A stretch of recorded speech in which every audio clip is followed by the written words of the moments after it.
Welcome back guys. So for today's video, gagawa tayo ng simple tricks and tips kung paano natin mapapakunat or mapapahaba yung battery ng ating cellphone.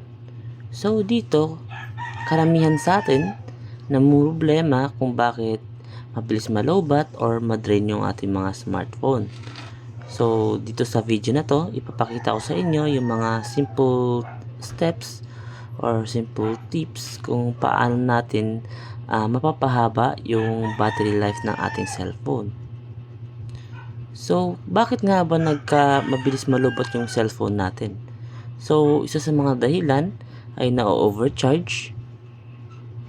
Kadalasan, hindi natin agad natanggal sa saksakan. At yung isang dahilan din dyan ay kapag naglalaro or nagi-games, ay nakasaksak sa charger or naka-charge.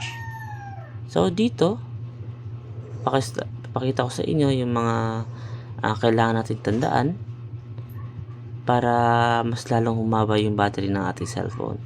So yung ginamit kong unit dito, which is yung Redmi Note 10. So magkakaiba kasi yung settings ng ibang brand isa dito sa ating Redmi Note 10. So dito ipakita ko. So yung unang gagawin natin, so pag meron tayong mga apps or mga ginagamit na apps kagaya ng Facebook or mga game apps kagaya ng mga ML, so kapag hindi mo na ginagamit or so ilong press mo lang yung apps na yan, so punta tayo dito sa app info. Yan. So may makikita tayo ditong battery saver. So pindutin natin yan. So dito meron tayong mga choices. So yung una, meron tayo itong no restrictions. So dito, so hindi natin restrict yung ating battery sa paggamit ng mismong apps. So dito hindi siya wala tayong battery saver at nagra-run din sa background yung ating apps. So dito naman sa pangalawang choices, meron tayo ditong battery saver. So ito yung recommended. So dito makakasave din tayo ng battery kapag ginagamit natin yung mismong apps. Dito sa pangatlo, so dito restrict background apps. So dito i-restrict niya lang yung mismong apps. So kagaya itong Netflix, so kapag matapos mo na siya gamitin, so within 10 minutes mag-close na yung mismong apps. So dito naman, kasi kadalasan kaya mas mabilis ma-drain yung battery natin kasi may mga running apps pa sa background kagaya ng mga YouTube, Facebook. So pag hindi mo na ginagamit, minsan in-exit mo lang o kagaya nito, so dito mo makikita yung mga running apps sa background. So pwede mo siyang i-clear kung hindi mo na ginagamit. So balik tayo doon ulit. So dito makikita natin yung last option, which is yung restrict background activity. So dito naman, so kapag in-exit mo na yung apps, hindi na siya mag-run sa background. So kagaya nito, so example ayan, pag in-exit na natin yan, open natin Netflix. So in-exit natin, mag-open ulit siya. So kailangan natin siya i-update. Parang ganun yung mangyayari sa kanya para makapag-save siya ng power. So dito natin ilagay sa sa mas recommended. Kasi kadalasan kasi nagbaback ulit ako ng apps ganyan. So yung pangalawang steps naman na gagawin natin ay sa kanyang sound and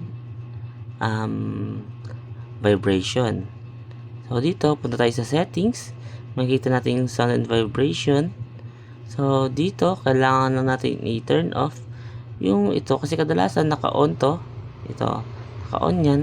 So kailangan natin i-vibrate kasi yung pagba-vibrate sa ating cellphone, so may mga makina dyan sa cellphone mo na nagpapa-vibrate. So isa din yan sa kumakain ng battery or nagpapalobot sa cellphone mo. So kapag hindi ka naman lagi nakamute, so i-off mo na lang yung vibration. So dito additional settings. So dito kadalasan naka-on to. So, kanya real pad. So, tumutunog yan. Ay, nag-vibrate pag i-off mo. Pag itong mga pad na to ay nagba-vibrate. So, kailangan natin i-off yan kasi hindi naman necessary na gagamitin yan. So, nakadepende sa inyo kung susundin nyo to. Kung gusto nyo naka-vibrate para feel nyo yung touch, sa inyo na rin yun. So, yung next naman dito, yung sa Google natin. So, punta tayo sa Google. So, dito sa Google. Napunta tayo dyan. So, may makita tayo itong account. So, dito, pindutin lang natin. And then, punta tayo sa settings. At dyan tayo sa settings, punta tayo sa Google Assistant. So, dito sa Google Assistant, may makikita tayong Hey Google and Voice Match. So, dito, kailangan naka-off to. So, sa akin kasi naka-off na. So, isa din kasi ito sa mga nakakapag-drain ng ating battery. So, yung last naman, punta tayo sa settings. So, kailangan dito naman sa last step natin, kailangan nating i-activate yung kanyang developer option. So, para magawa yon, punta tayo dito sa About Phone. So, sa ibang brand ng cellphone, punta lang kayo sa About Phone at sa kanyang version. So, dito, punta tayo dito. So, kailangan itap mo siya ng 7 times. So, 1, 2, 3, 4, 5, 6, 7. So, ako kasi naka-developer option na. So, tignan natin doon. So, makikita natin yan dito sa additional settings. So, sa baba lang. So, ito na. Makikita natin yung developer option. So, dito. So, pag tinurn off natin yan. Ayan. Mawawala na siya dyan. Pag turn off na natin yan. So, balik tayo. Wala na siya. So, kapag i-turn on naman natin. So, balik ulit tayo dun sa ating About Phone at dito sa ating version, Android version or tawag dito. So, 7 tap lang natin. 1, 2, 3, 4, 5, 6, 7. So, lalabas yan. Makikita nyo na you are now a developer. So, pagkatapos nyan, na-activate yung developer option natin, punta na tayo sa additional settings. So, dito, makikita nyo, mayroon tayong developer options. Punta tayo dyan. Yung kailangan lang naman natin i-adjust dyan ay yung ating so, hanapin mo. So, dito, Wi-Fi scan throttling. So, dito, kailangan mo lang itong i-on. Kasi dito, nakalagay dito, reduce battery drain. So, nare-reduce yung pag-drain ng battery pag naka-turn off to. Kadalasan kasi naka-off to, so i-on lang natin. So, pagtapos nyan, pwede natin tong i-off yung developer option natin.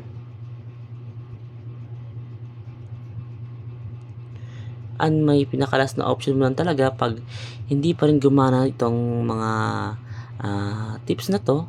So, yung kailangan mo lang gawin ay mag-battery saver. O di kaya, punta ka dito sa battery saver battery and then i-fix mo yung mga usage dito. So, makikita mo dito, ito makikita yung mga usage or yung mga apps na nakapag-drain ng battery mo. So, ito makikita mo dito yung Netflix kanina. So, nakapag-drain siya ng ating battery. So, ang gawin natin dyan, add 1 minute. Yan. So, masasolve na yung kanyang battery issues. And then, yung pinakalas naman, so, kung wala ka na talagang choice, kung sobrang bilis talaga malobat or madrain, so, gawin mo lang ultra battery saver.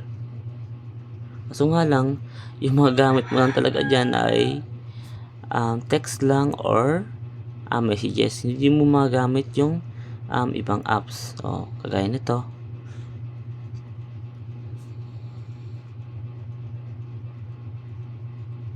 Yan. Yan yung mangyayari sa kanya. Which is kapag, kunyari, nasa biyahe ka, tapos, mga 5 5 to 10% na lang yung battery mo. Pero kailangan mo ng contact. So, ganito lang gawin mo. So, dito ma-access mo lang yung calls. Yan yung calls. And then yung messages.